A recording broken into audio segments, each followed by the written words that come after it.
theater lovers around the globe. On behalf of Theater 2020 co-producing artistic director Judith Jaros and myself, welcome to part 2 of this online community outreach presentation.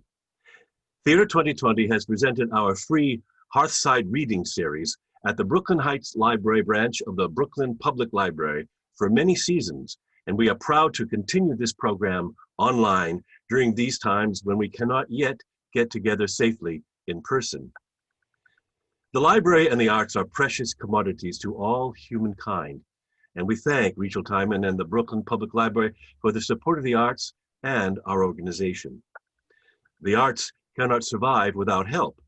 If you enjoy this presentation, we encourage you to visit our website, theater2020.com. That's theater2020.com. Show your support and join our email list. Our information will not be shared, your information will not be shared, and any support at all is greatly appreciated. I'm now going to turn over for further introductions to Theater 2020's resident playwright and the author of today's event, Jane Austen at Prinny's Palace, Part 2, Lynn Marie Macy. Thanks, David. Hi, I'm Lynn Marie Macy, and welcome to this developmental reading of my new script, Jane Austen at Prinny's Palace. And it's developmental, which means that I'm still working on it. But this play has been inspired by a real event in the life of Jane Austen, and it is a comic exploration of her invitation by the Prince Regent to tour his royal residence, Carlton House Palace, hosted by Reverend James Stanier Clark, his royal librarian. Now, if you weren't with us last week, this is part 2 today, and in part 1, Jane Austen had her invitation to the Prince's Palace, and she is going to be taking her tour with Reverend James Stanier Clark, who has been encouraged cunningly by the Prince Regent to woo her and marry her so she can be presented at court. First, there'll be a short video to introduce the Prince's Palace, and then we will go directly into the reading. And afterwards, we'll have some time to use the chat feature if you have any questions or comments. But for the present, we will share the video. Thank you.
Scene 3.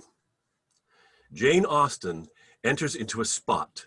She is wearing a lovely ensemble topped off by a dramatic hat with black and pink ostrich feathers. Monday, 13th November, 1815. A day that shall live in infamy. I will never forgive myself for spending far too much money on this hat. Honestly, where else am I going to wear it? To the market square at Alton? To Sunday service at St. Nicholas Church? Henry says it suits me, and I am rather partial to the feathers, but it all feels terribly frivolous. I have such a strange sense of foreboding. The carriage, it has arrived. Are you ready? Oh, yes. You remember our conversation? Oui, Mademoiselle Jane. Je suis au taquet. Excellent. Imagine first setting foot in a place you never in your life imagined you would find yourself. I feel as if I'm in a kind of dream. Nothing I see or touch can possibly be real. But I'm conscious of my experiential duty to relate the least remarkable detail, or my sister Cassandra is never going to believe this happened. No expense was spared in the decorative process of Carlton House, Miss Austen. The Regent himself engaged the services of Holland and Nash. I trust His Royal Highness was duly satisfied with the expenditure. To be sure. However, of late, the Regent is finding life at Carlton House Palace somewhat confined. He finds there is little room for expansion at this location. The physical structure is only 200 feet long and 130 feet wide. His Royal Highness requires more breathing room. It is a shame, the quality and beauty of the construction being so exceptional. The hall alone, the entry, is beyond compare. Madame Bijon is doubtless thunderstruck by the sophistication of her situation by the fire. One of her greatest pleasures in life is the warmth of a good blaze. I was surprised she did not wish to tour with us. She spends most of her days on her feet. I assure you, sir, she is most content reclining by that lovely fireplace. She wouldn't entertain a single notion of setting foot on the stairs. But Henry Holland himself created the exquisite oval design.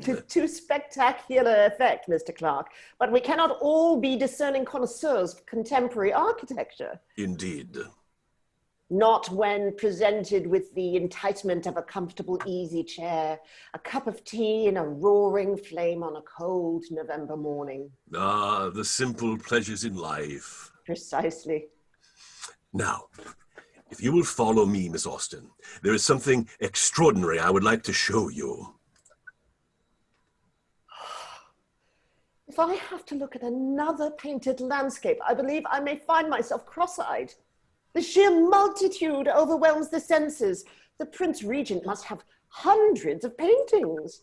Last year alone, His Royal Highness acquired 86 Dutch and Flemish paintings, bringing the total of his old master's collection to over 200. To make room for them, he auctioned 77 of his least favorite artworks through Christie's. Primarily still lifes. Still life is a definition, must be a rather dull sort of representation for His Royal Highness's active sensibilities. The Regent's artistic bent is not limited to the continent. No, he has also purchased pictures by the greatest English painters, Gainsborough, Reynolds, Beechery, Hoppner, and Lawrence. His patriotic benefaction is indeed commendable. Now, Miss Austen, if you come this way, we are about to enter the golden drawing room. More gold.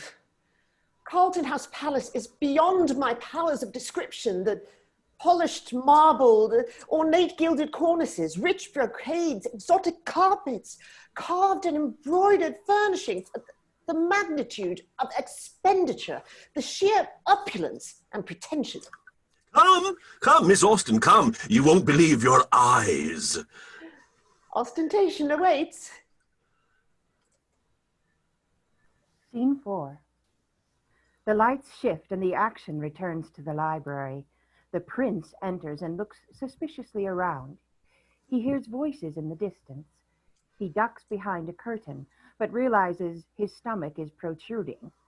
He comes back out, looks around, and then he moves behind a folding screen, stopping to take a plate of pastries from a stocked tea table behind the screen with him.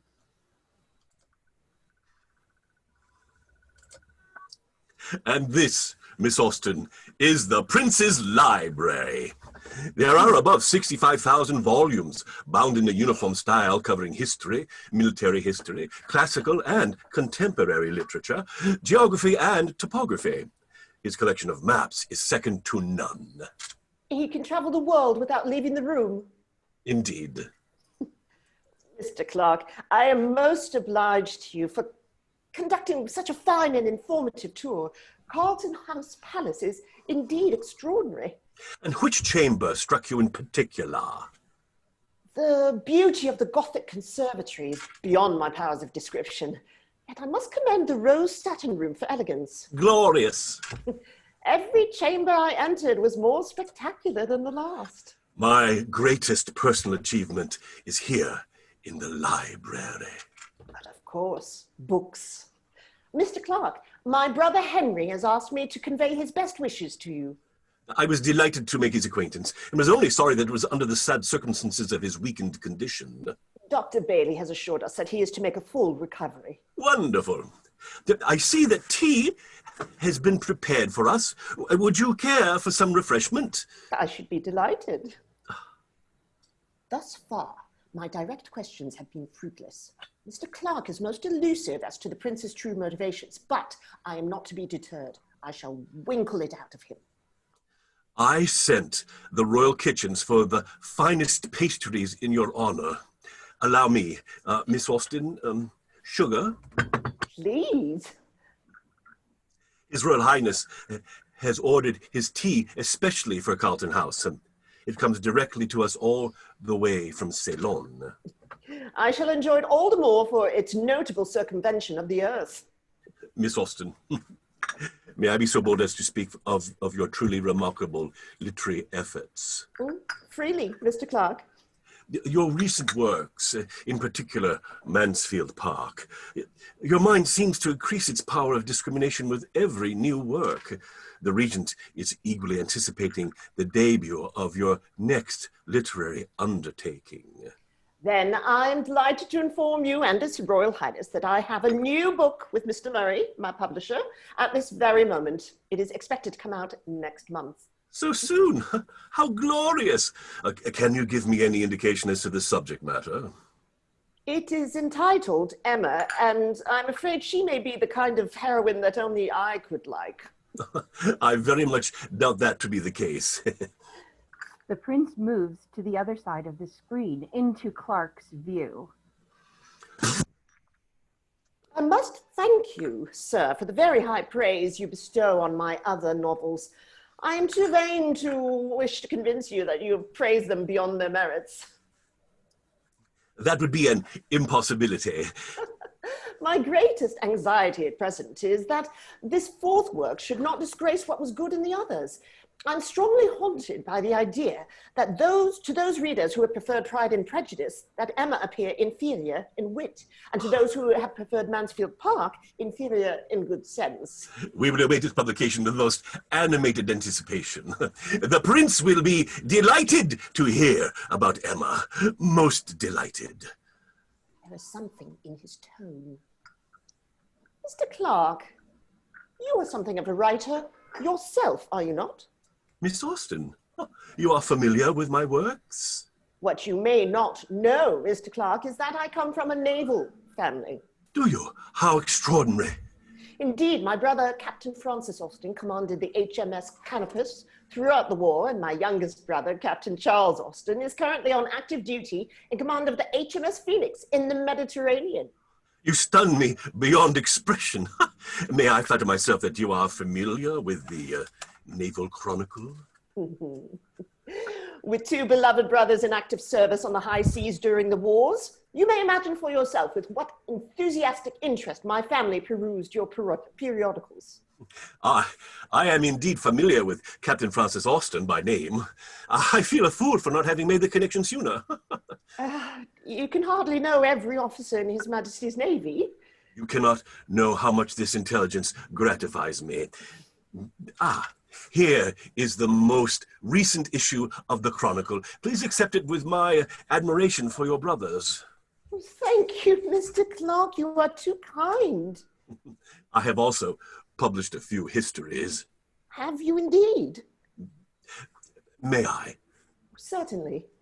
Pardon me just one moment. Of course.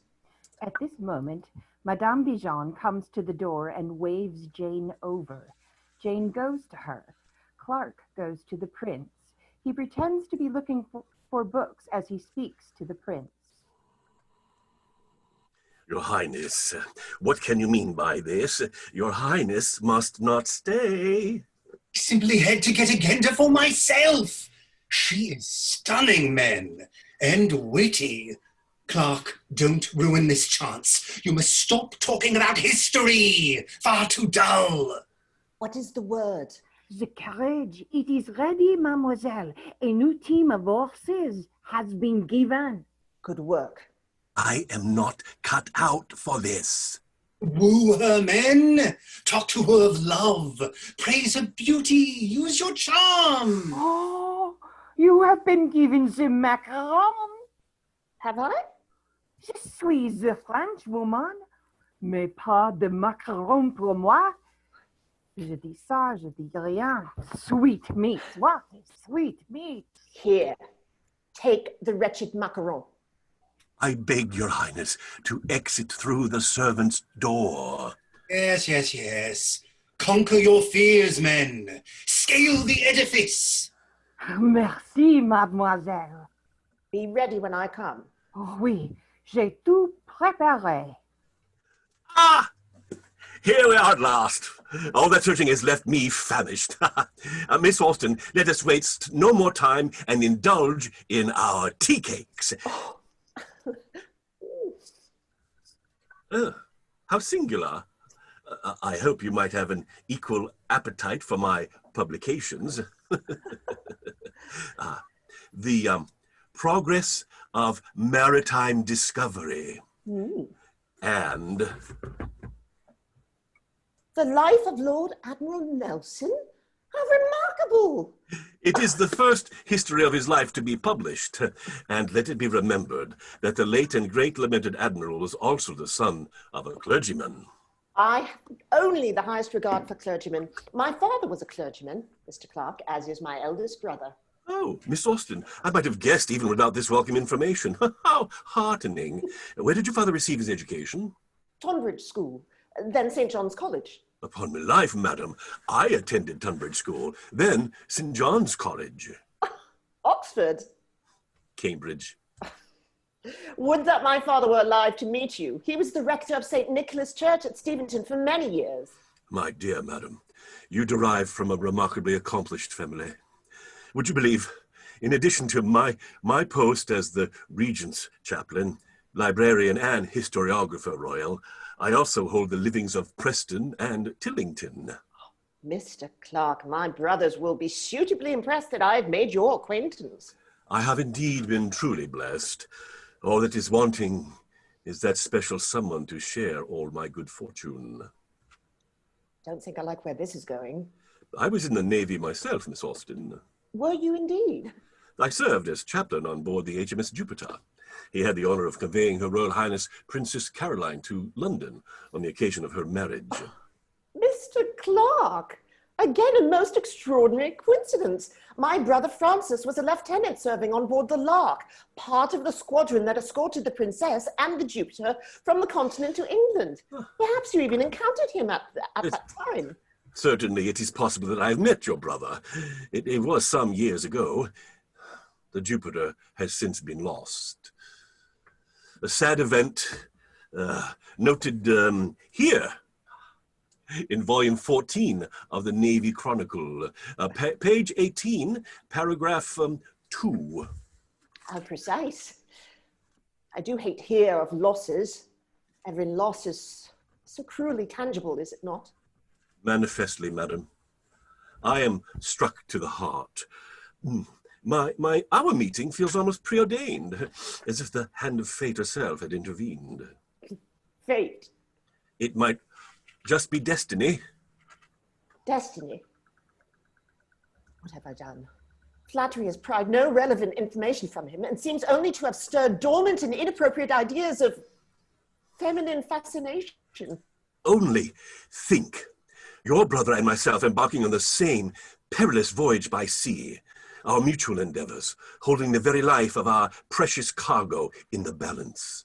I must confess myself a supporter of the princess in her great troubles. Oh, but of course, Miss Austen. Most people are. We all remain very fond of the princess. It is a most unfortunate set of circumstances which has sent her back to the continent. I can only imagine the moral difficulties a man of the cloth might encounter in the court of a prince. To be sure, indignities arise from time to time. In my opinion, the service of a court can hardly be too well paid, for immense must be the sacrifice of time and feeling required by it. I hope and pray, Miss Austen, that your familiarity with my life does not extend to that dreadful circumstance of last year. Oh, no. Mr. Clark, I promise you, I was in no way referring to that unfortunate event. Yet, you know of my ignominy at Petworth Park. I can see that you do. Oh, heavens, what a blunder. My mortification was everlasting and complete. Forgive me, sir. It was in the newspapers, Mr. Clark. I am dreadfully sorry for it. Oh, Miss Austen, it was none of my doing. That foolish political lampoon was nearly the undoing of me. Will the divine and the donkey continue to plague me the rest of my days? An outrageous episode in point of fact. The Petworth frolics, indeed. Great heavens, what must you think of me?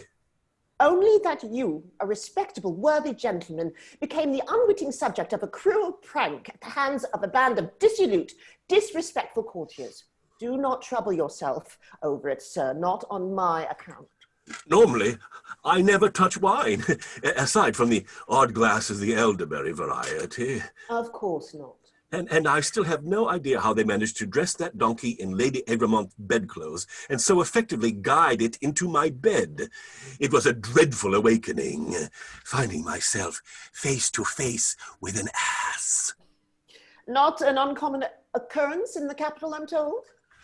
I don't know which was worse, the laughter of the gentleman or the frantic braying of the donkey. I wonder you could distinguish one from the other. Oh, Miss Austen, I have endeavored to put forward sermons on self-governance and to set a fit example of sober conduct. Yet how often do I find myself mocked by that clan of merciless, overindulged, adolescent dandies. I can well believe you do your utmost. I am not alone the target of their disrespect. They often refer to His Royal Highness, the Prince Regent, as Prinny. Prinny, even within the hallowed walls of this very palace. I have observed the appellation in the press and often heard it among his subjects. That is true. However, at the very least, it could be thought of as a term of endearment, could it not? Prinny seems to humanize him in a rather comforting way. There is some sense in what you say, but sadly, His Royal Highness has been called far worse. Admiral George Carleton. No. Prince Florizel. I cannot believe it. The fat Adonis. Scandalous. It cuts me to the quick. Poor Mr. Clark. Perhaps you're not made for courtly life. I know I could never endure it. Let us speak no more about it. It matters not, for I think no less of you. I can't help thinking there's some other reason I've been invited here today. How kind you are. Forgive me for speaking to you with such familiarity. It is most indelicate of me. One is so drawn into your narratives, your characters. They are so true to life, so real. I feel as though I know you on a more intimate level than is indeed the case. Mr. Clark, you find in me a friend. I expect you must endure countless circumstances that are an assault to your high principles. Perhaps even Princess Caroline has journeyed to Italy in order to escape the cruelties of courtly life. Perhaps. May I show you something, Miss Austen? Happily. I made a watercolor portrait of Princess Caroline on their very first voyage in 1795. How young she was then. How optimistic and full of hope we all were. Yes. Yes, I can clearly see the likeness. A very charming portrait, Mr. Clark. I dabble in drawing and painting for pleasure as time permits. Perhaps, Miss Austen, you would allow me to create a quick sketch of you for my book? I will not deny you that particular pleasure, Mr. Clark. Will you be kind enough to stand just there for a moment only? Certainly, Mr. Clark. This is my Liber Americorum. It is only a personal book with drawings, poems, and notes from people I have met through my travels. Perhaps you might even do me the honor of an inscription? Oh, I would be delighted to make my mark in your friendship book. Charming. Miss Austen. Most charming. I have certainly posed for portraits in my time, but never has the stroke of a pencil brought such blushes to my cheeks. Henry, what have you gotten me into? Most captivating. I feel my entire figure under the most distressing scrutiny.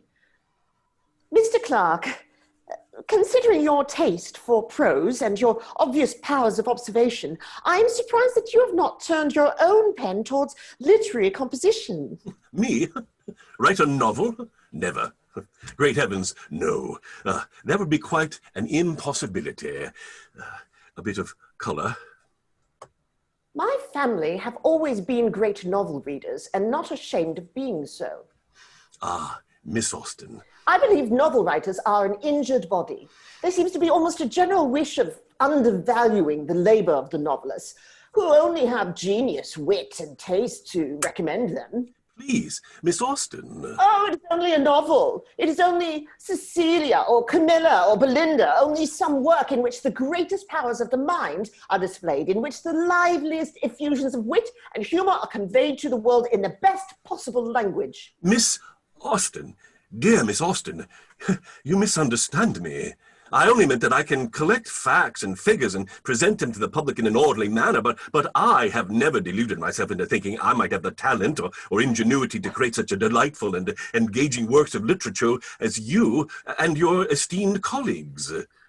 Forgive me, Mr. Clark, I failed to comprehend your meaning. I thought you considered novel writing beneath your dignity.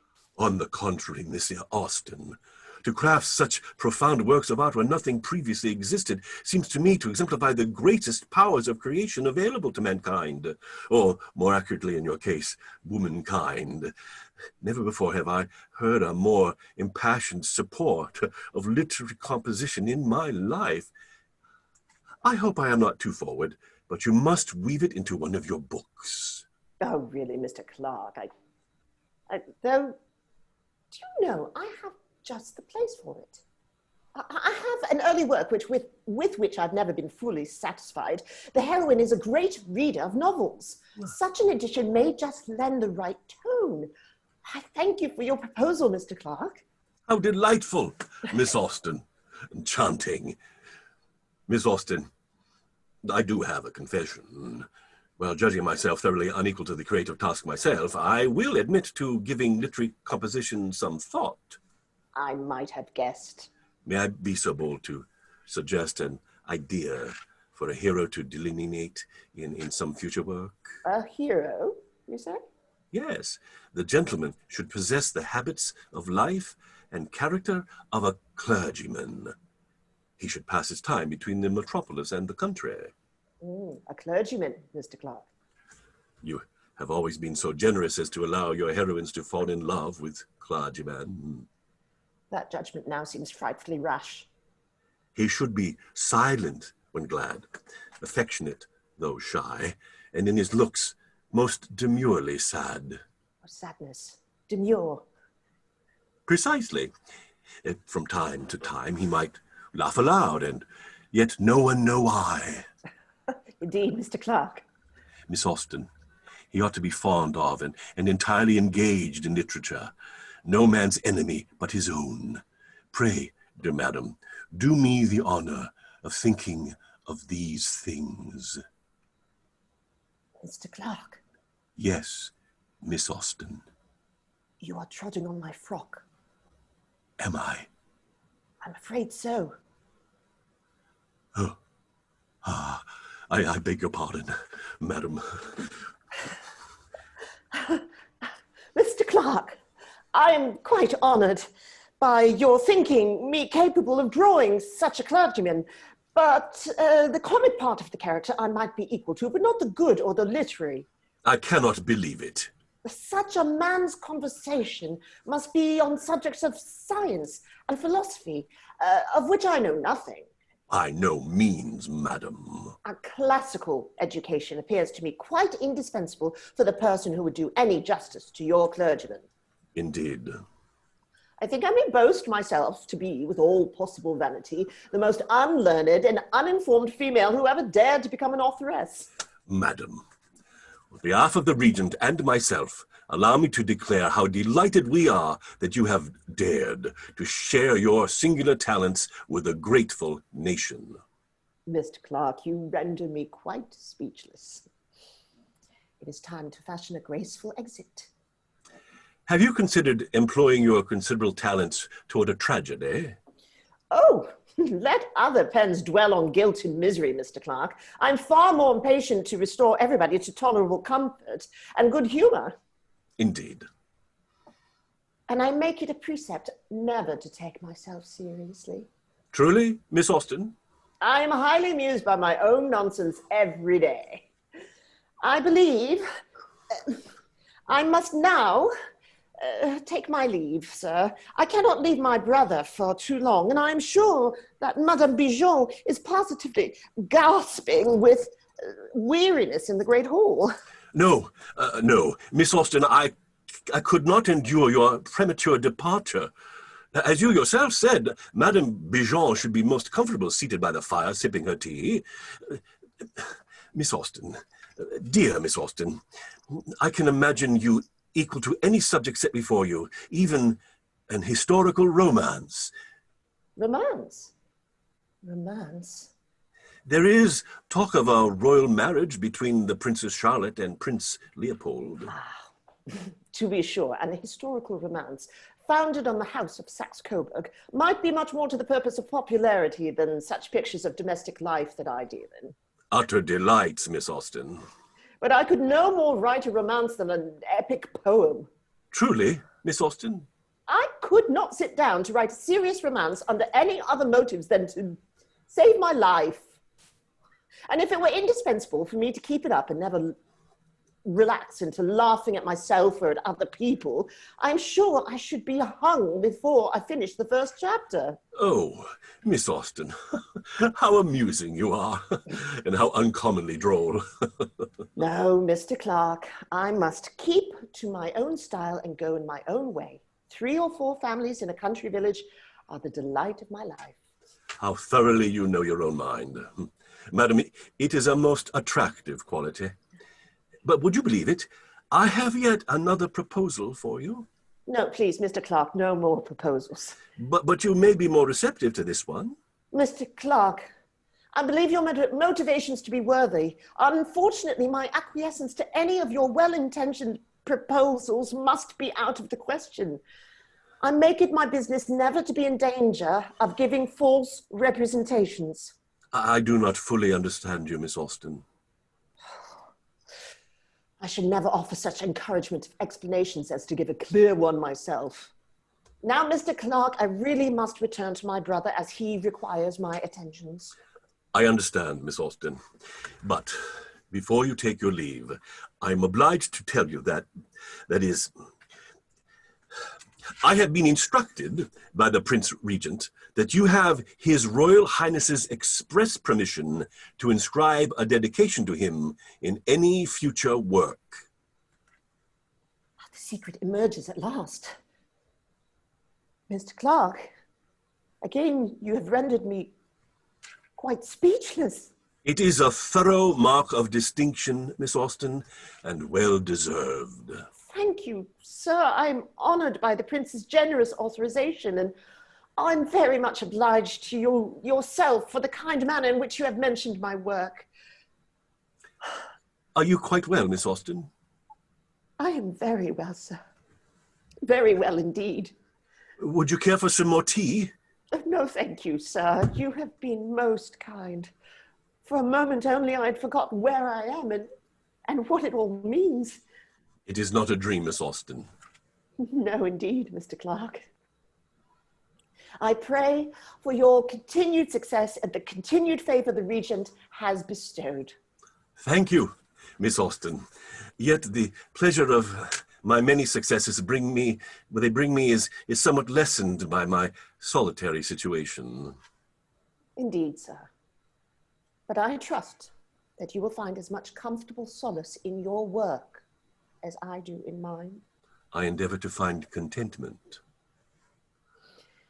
Mr. Clark, my Emma is now so near publication that I feel confident assuring you of an early copy for Carlton House. How delightful. I shall request Mr. Murray send the volumes to His Royal Highness undercover to you before the novel is out to the public.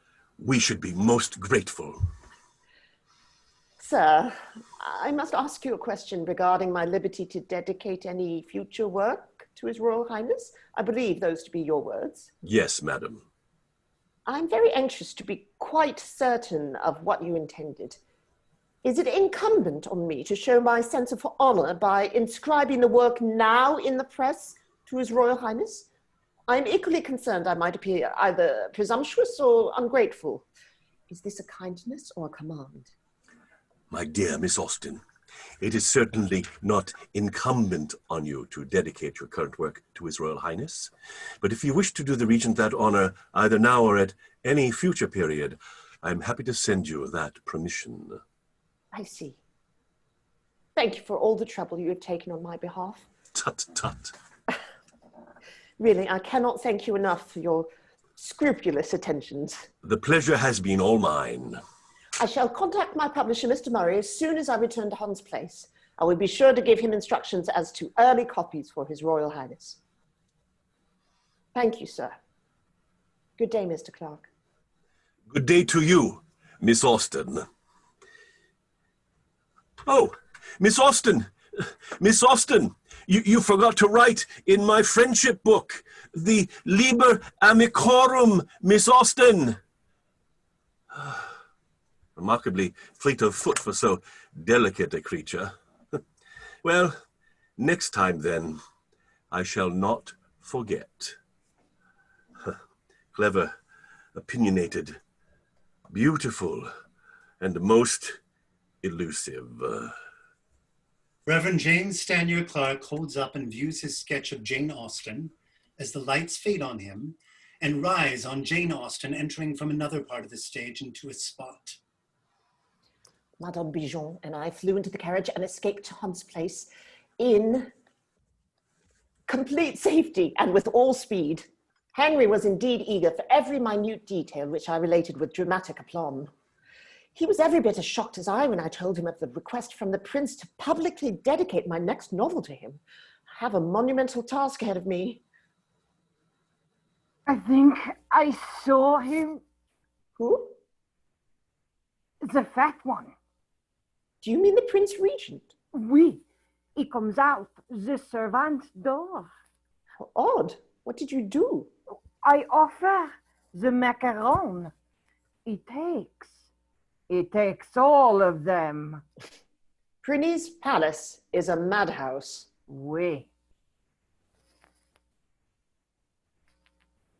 Madame Bijon also relished a royal macaron, but criticized the recipe as substandard.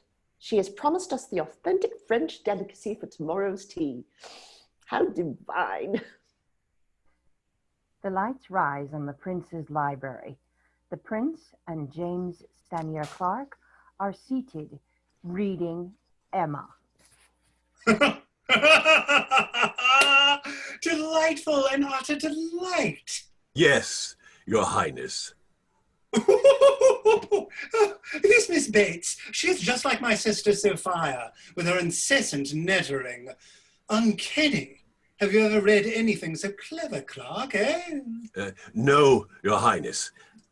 Ah, it is such a shame. What is Your Highness? The beautiful Miss Austen. Indeed, Your Highness, the one that got away. I implored you to use your charm. My mistake. I should have realized you hadn't any. Miss Austen is a woman of independent means. I do not believe her to be interested in marriage at all. Leastways not with you, Clark, eh? Ah! No, Your Highness. There is always that fond Windsor widow. What was her name? Mrs. Aitkins? Yes, she's the one. My guess is she would have you in the flesh. Possibly, Your Highness. I suspect you may be wanting a quieter life someday. Life in the court of a prince is not for everyone. No, Your Highness. You know, really, the entire situation has left me quite agitated. Agitated, Your Highness? Not even a prince can get everything he wants. No, Your Highness. I am afraid God places limitations on all of our mortal desires. Perhaps you should have prayed a little harder. Really, Your Highness, I tried everything I could think of. As you say. But I am disappointed, Clark. Very disappointed. You have my sincere apologies, Your Highness. Clark. Yes, Your Highness. Do my subjects really call me the Fet Adonis?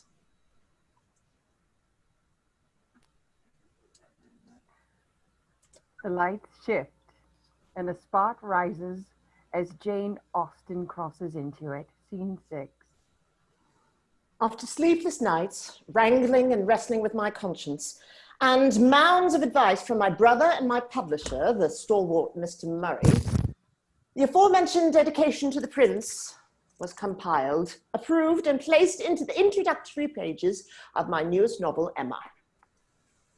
To His Royal Highness, the Prince Regent, this work is, by His Royal Highness's permission, most respectfully dedicated, by His Royal Highness's dutiful and obedient, humble servant, the author. Well, here it is. You see an altogether proper place for a dedication. It is as perfect as I was capable of making it. Say it. Go ahead and tell me I was right. Yes, Henry, yes. My day at Prinny's Palace was a great adventure indeed. One in which I narrowly escaped with my hard-earned independence intact. The amorous Mr. Clark. Indeed. The very gracious, kind, and supportive Mr. Clark. Yes, Henry. Monsieur, monsieur. Dear God, you haven't seen me.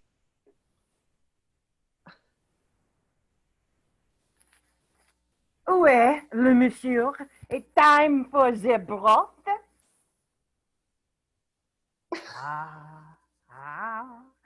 C'est du bœuf, monsieur. C'est du bœuf. In the end, when I consider the episode as a whole, I realize it all arose out of love, respect, and admiration for me and my novels. Out of Henry's pride in his little sister, the exuberance of Dr. Bailey and Mr. Clark, and even the generosity of His Royal Highness. The all-encompassing thought of that brings tears to my eyes. My heart is bursting with joy and gratitude. I do not know how life could get much better than this. And, believe it or not, I have learnt something. No person is infallible, particularly myself. I must confess, while I have judged the prince harshly in the past, he may not be all bad. After all, he has the great good sense to delight in my literary efforts. And despite his many, many moral failings, he has always been rather famous for his exquisite taste.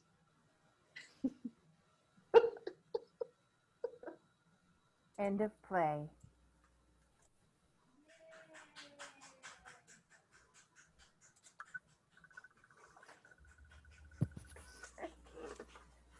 Here.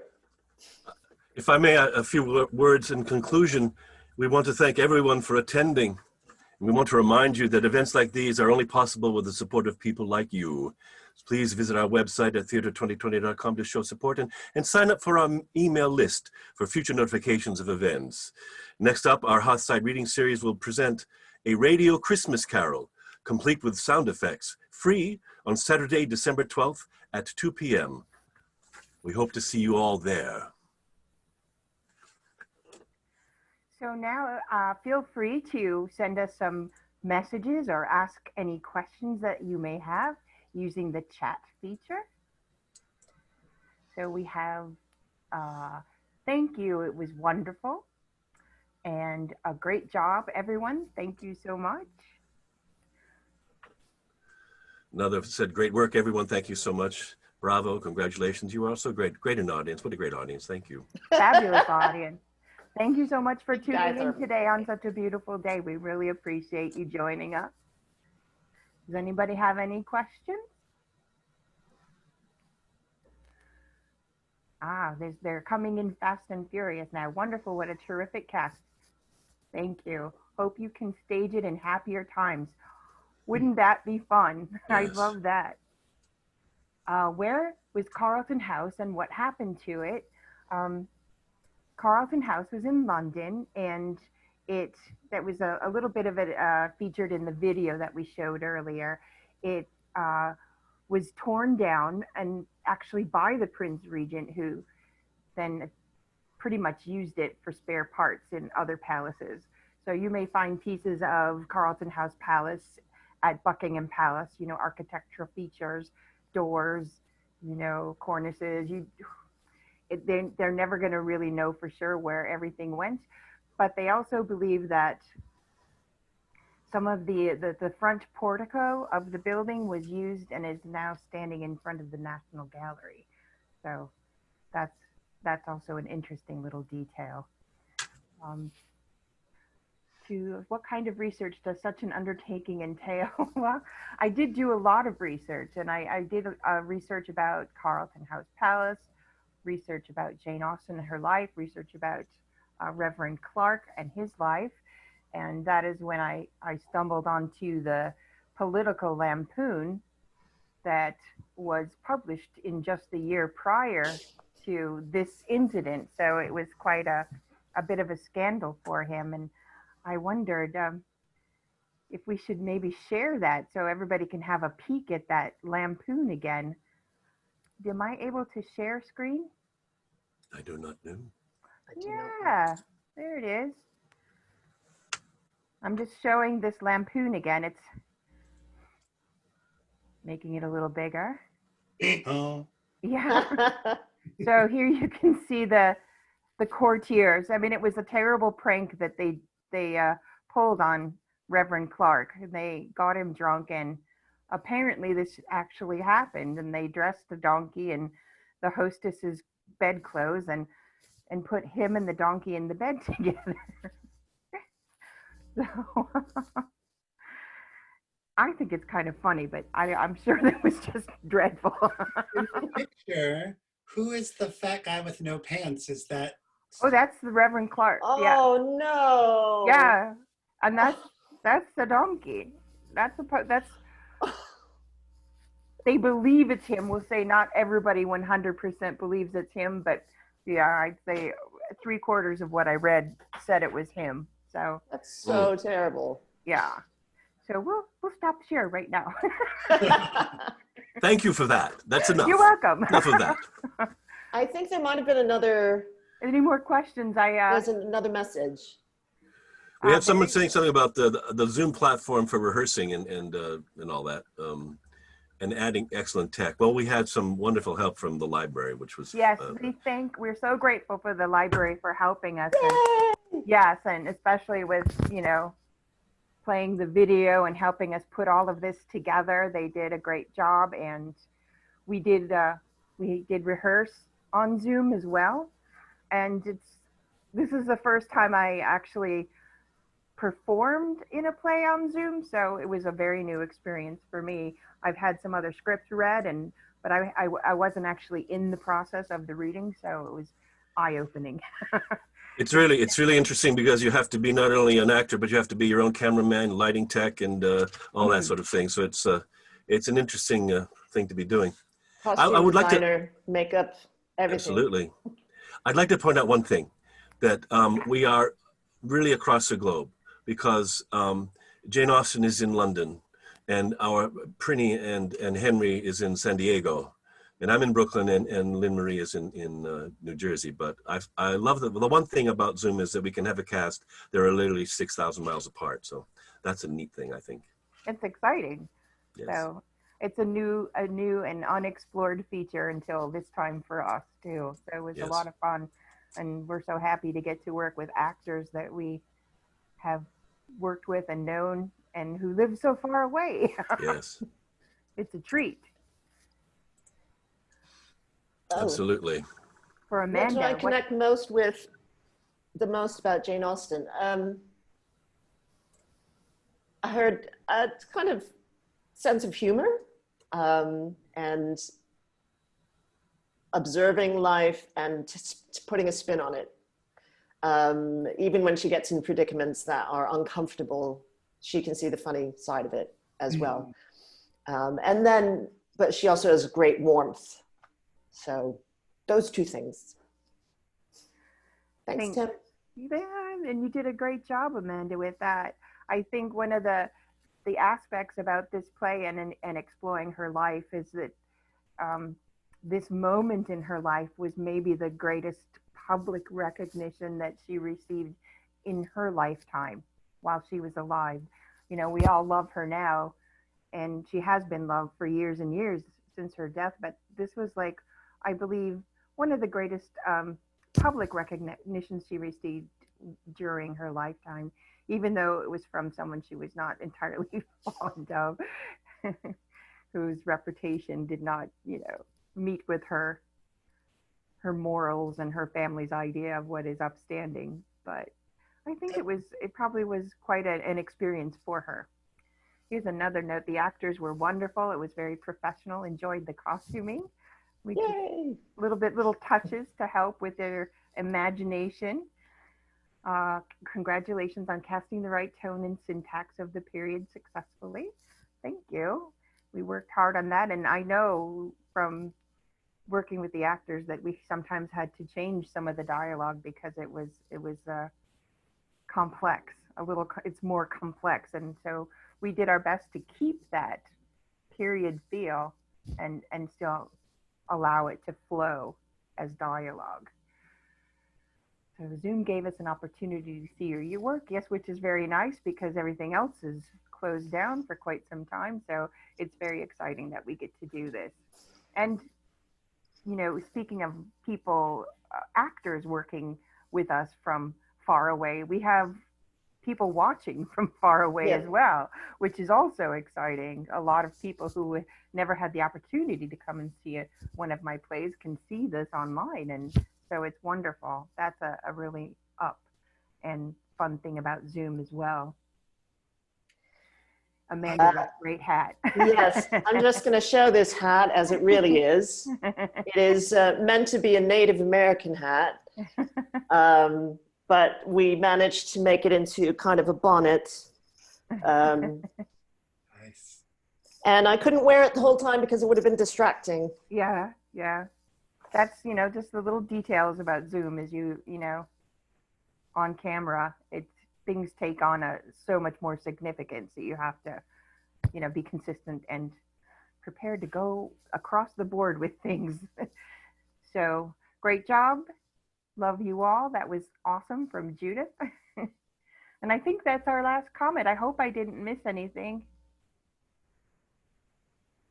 I don't think so, no. No, I think that was everything. That was great. Yeah, what fun. Thank you, everybody. Thank you so much, everyone. Thanks again to the Brooklyn Public Library and to Rachel and all their help. Thank you. It was wonderful. I chuckled more than once. Yay! I'm glad to hear it. I hope that people found it amusing. So thank you. Thank you so much. And thank you to Theater 2020. And please do visit their website if you want to know more about what they're doing and their mission and everything going on with them. Please do visit their website, theater2020.com. Bye, everyone. Bye, everyone. Bye-bye. Thank you so much for joining Bye. us and have a great Thank rest of your you. day. Bye-bye. Bye-bye. Bye. Bye. Have a great day, everybody.